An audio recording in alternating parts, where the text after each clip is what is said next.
Cristiana de Fe. Y muchas de las iglesias actuales de Comunidad Cristiana de Fe nacieron así.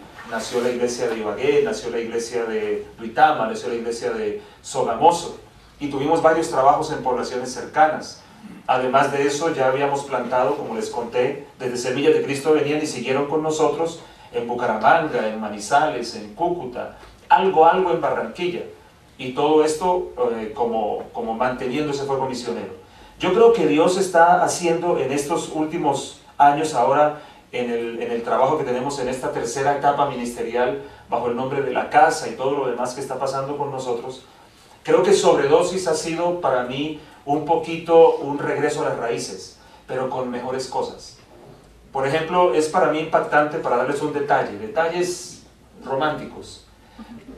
Cuando nosotros en Semillas de Cristo viajábamos, hacíamos amistades que duran hasta hoy, amistades profundas. Se crearon unas relaciones profundas.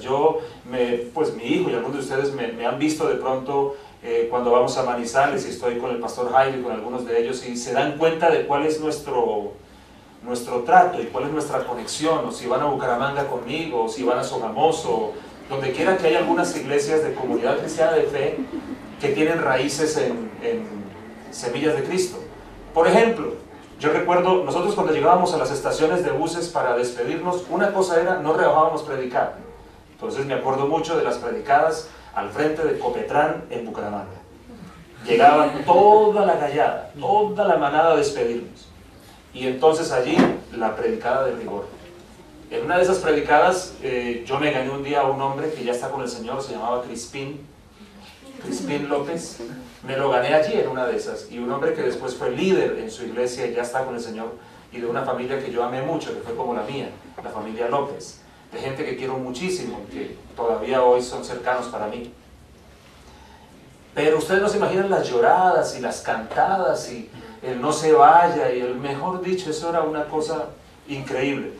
Entonces cuando yo vi en Chiclayo, Perú, cuando estábamos saliendo, primero a dejar a algunos en el bus y toda la gente allí cantándoles y ¿cuál es la que estaban cantando ese día? Y dele y cante y llore y abrácese. Yo miraba eso y decía, Señor, no puede parecerse tanto, no puede ser que se parezca tanto. Luego los veo en el aeropuerto, porque eso fue en el bus, luego en el aeropuerto. Ahora cuando estuvimos en Brasil y estábamos despidiéndonos de los hermanos de Victoria de la Conquista, cuando me asomo a un lado del bus y cuando veo todo ese montón de gente cantando y gritando y despidiendo con un amor, yo decía, por amor de Dios, Señor, ¿qué es esto? Y como yo lo interpreto, es una vuelta, es un detalle romántico de una cosa mucho más grande que está pasando, es una vuelta a las raíces. Estamos volviendo a muchas de nuestras raíces. Espíritu Santo muy vivo, moviéndose entre nosotros, es una. La palabra siempre ha estado porque siempre la hemos amado y más bien sí hemos ganado respecto a lo que éramos en Semillas de Cristo ahora. Yo privilegio lo de ahora porque Dios nos ha dado mayor entendimiento y mayor profundidad de lo que teníamos en ese tiempo. Las relaciones que se van construyendo, las conexiones, claro, antes para nosotros era bastante ir a Barranquilla y volver, porque era lejísimos, pero ahora ustedes van a Brasil, a Perú, a México, a los Estados Unidos, y ya es como si nada, ¿no? Y ya empieza uno a hablar de lo que puede pasar pronto en Europa mismo. Yo creo que estamos de retorno, pero un retorno sumando un montón de cosas, un retorno sumando una gran cantidad de cosas. Yo recuerdo tantas cosas que pasaban, recuerdo la inspiración que teníamos, por ejemplo, ahora muchos de ustedes orando por enfermos y viendo sanidades y milagros. Yo recuerdo, moviéndose en palabra de ciencia, yo recuerdo cuando yo veía a Alfredo Fonseca orando y empezaba a soltar palabras de ciencia sobre sanidades y milagros, y era para mí algo impresionante ver cómo le puede Dios mostrar algo así, y eso nos inspiraba y nos iba dando como herramientas a nosotros. Entonces, como mi hijo me presentó como un misionero, y digamos que yo me honro de decir que de alguna manera lo soy. Claro, ya después cuando me caso en el 84, pues ya no tengo paticas tan libres, ¿no? Ya tengo una familia por la cual ver. Había decisiones que eran difíciles, de pronto, como les digo, después de que pasa el colapso de Semillas de Cristo, qué hacer luego no era fácil. En mi caso, por ejemplo, un hombre de Dios, un apóstol llamado, le decían Juanito, aquí lo conocen como, son una leyenda en Colombia, los Juanitos les decían. Él me ofreció trabajar con él me ofreció, yo estaba con mi esposa bien pipona, de 7 meses de embarazo de este caballero, y sin una moneda, y sin nada de qué vivir, porque yo estaba entregado al trabajo ministerial y había dejado la universidad. Yo vine a cerrar ciclos universitarios después, posteriormente. Y recuerdo que Juanito me dice, trabaja conmigo, y yo te doy un sueldo, no recuerdo el sueldo, era bueno, te doy un carro, y te construyo el templo, si tú trabajas conmigo. ¿Cómo les parece la propuesta? Miren, si él no me hubiera prometido nada de eso, sino solamente me hubiera dicho a mí, trabaja conmigo, eso ya era un honor con él, era un honor que ustedes no se imaginan. No sé a quién se los puedo comparar hoy, que alguien les diga a ustedes, ven, trabaja conmigo. Solo que me diga, trabaja conmigo y trabájame gratis, ya era un honor. Pero este caballero le agregó una oferta: carro, apartamento, sueldo y edificio. Ven conmigo. Me parece que él me dijo que le gustaría que me fuera con él a Medellín, a trabajar en Medellín. Y yo cuando escucho semejante oferta, con mi esposa de 7 meses, sin 5 en el bolsillo, y escucho al Espíritu Santo decirme que no. No puede ser, no puede ser, no puede ser. Y a semejante hombre, decirle, el Señor me dice que no, no sé cómo expresárselos. Y en una de esas, entonces, en ese tiempo igual, después él me dijo que lo pensáramos y volviéramos. En ese tiempo fui a Cali con mi esposa, conocimos a Randy, y allí el Espíritu Santo nos dijo que era con él, sin que hubiera ninguna charla y sin ofertas de ninguna clase, convencidos de que debíamos empezar la comunidad cristiana de fe acá, que así fue como llegamos allá. Y cuando llego aquí, busqué a Juanito de nuevo. ¿Y qué decidiste? Pastor, el Espíritu Santo me dice que no, y además me dijo que trabaje con aquel. Y me dice, ¿qué te ofrece él? Y le dije, no me ofrece nada. ¿Qué te ofrece? Lo que sea, yo te doy más de eso. Le dije, no me ofrece nada. Y al final él como que me soltó y oró por mí una oración que fue preciosísima, una oración de bendición. Pero fíjense que Dios conoce cosas. Al año siguiente, de una forma para mí inexplicable, la misión cuadrangular lo retiró de Colombia, lo sacó de Colombia. Un año después de lo que les estoy diciendo. Lo jubiló, como si así fuera la cosa. Como si el ministerio uno lo puede jubilar y lo puede archivar, como si el fuego del Espíritu uno lo manda de paseo o algo por el estilo. Y mandaron de reemplazo. Esto nunca se lo entenderé, con todo el respeto a esa misión, porque lo respeto mucho. Nunca les entenderé cómo sacan a este hombre y mandan a un hombre joven de allá que ni español hablaba, de Estados Unidos. Juanito era británico. Yo digo, pero ¿qué tienen en la cabeza? Yo pensaba desde muchacho, ¿qué tienen en la cabeza para hacer semejante cosa? Hermanos queridos, yo creo que estamos volviendo, y sobre todo los promotores de esto han sido los jóvenes entre nosotros ahora. Son los mayores promotores de lo que está pasando. Pero los viejos también estamos allí, porque además es que es nuestra raíz. Pero este fuego del Espíritu que se renueva, este fuego misionero que está empezando a crecer de nuevo, este fuego de plantación de iglesias que otra vez está volviendo, que es parte de lo que hacemos, este fuego de las misiones integrales, me parece que está llevándonos a recuperar nuestras raíces con un montón de herramientas que ojalá hubiéramos tenido los recursos que ustedes tienen hoy. Ustedes, con el atrevimiento nuestro de hace 30 años, harían una cosa increíble. El problema de ustedes no es recursos, el problema de ustedes, de algunos, es falta de atreverse, es falta de poder dar un paso al vacío, porque obviamente como ya tienen tanto piso, asusta más dar el paso al vacío. Nosotros teníamos menos piso, así que el salto era más chiquito, digamos, pero igual era un salto al vacío.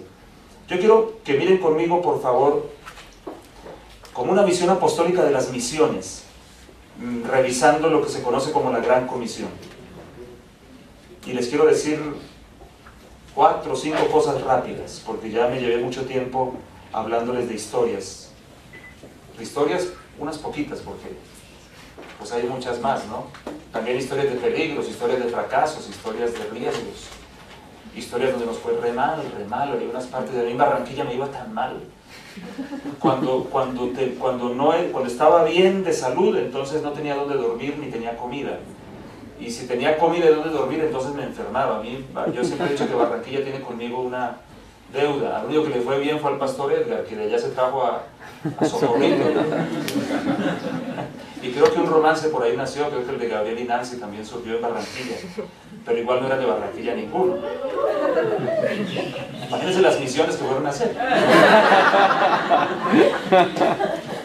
O sea, aquí también tienen que surgir romances, ¿qué creen? Matrimonios, ya han surgido algunos, ¿sí? Así que no se asusten, y amistades, relaciones de plazo largo, que es una cosa que vale tanto, ¿no? Nosotros hemos perdido, alguien de pronto que nos conoce dirá, bueno, pero algunas se les han quedado en el camino. Eso es cierto. Tristemente algunas sí, algunas inesperadas se nos han quedado en el camino, pero son muchas nuestras conexiones que tienen más de 20, más de 30 años.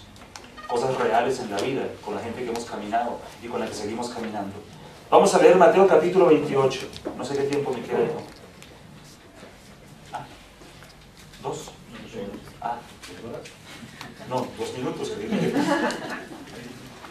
Ok. Bien rápido lo que les voy a decir entonces. Mateo 28. Porque hoy están aquí para hablar de misiones en el marco de sobredosis. Yo quiero darles como una visión grande de por qué las misiones. La primera, ya se las estoy dando de decirles, están en nuestras raíces. Me refiero ministeriales, están en nuestras raíces. Y eso es algo que hay que privilegiar. Mateo 28, 17, lo tengo en la traducción nueva versión internacional, dice: cuando lo vieron lo adoraron, pero algunos dudaban. Jesús se acercó entonces a ellos y les dijo: se me ha dado toda autoridad en el cielo y en la tierra. Por tanto, vayan y hagan discípulos de todas las naciones, bautizándolos en el nombre del Padre y del Hijo y del Espíritu Santo, e enseñándoles a obedecer todo lo que les he mandado a ustedes. Y les aseguro que estaré con ustedes siempre hasta el fin del mundo. Espérenme un segundito.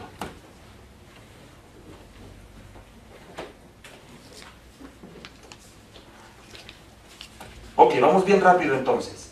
La primera cosa que quiero llamar su atención. ¿De dónde surge este fuego misionero pensando en este relato? Tiene todo que ver, la raíz principal está en una experiencia personal con Jesús. No puede haber un fuego misionero que no parta de un encuentro con Jesús.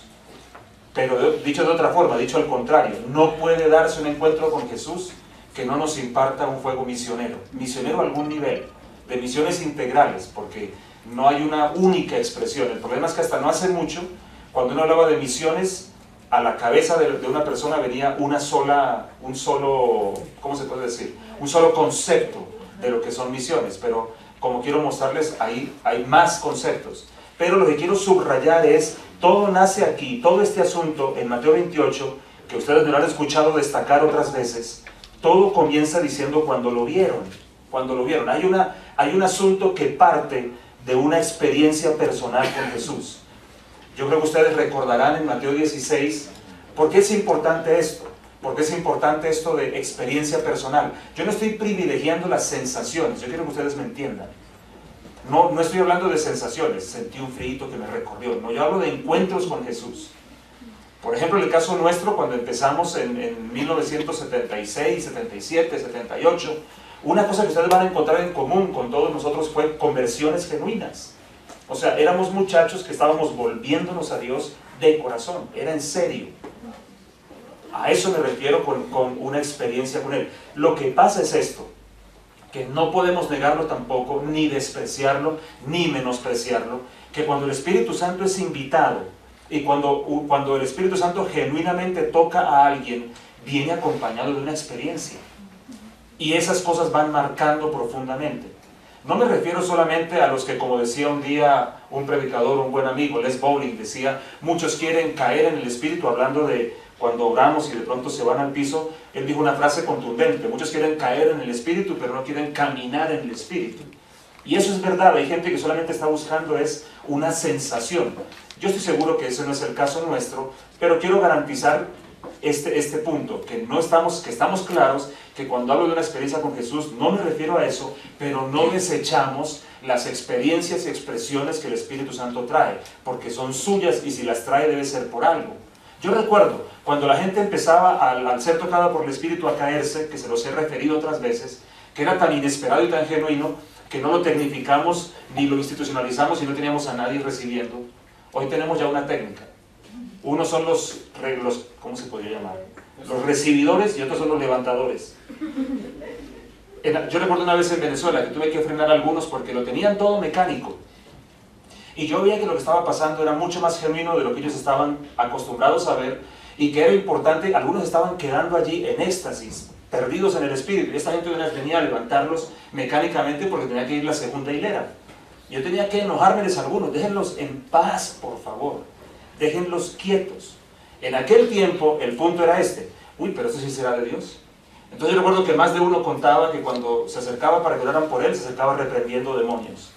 Yo recuerdo uno que se llamaba Josecito, que él siempre le dice a uno, tuyo es mi corazón. Y él decía,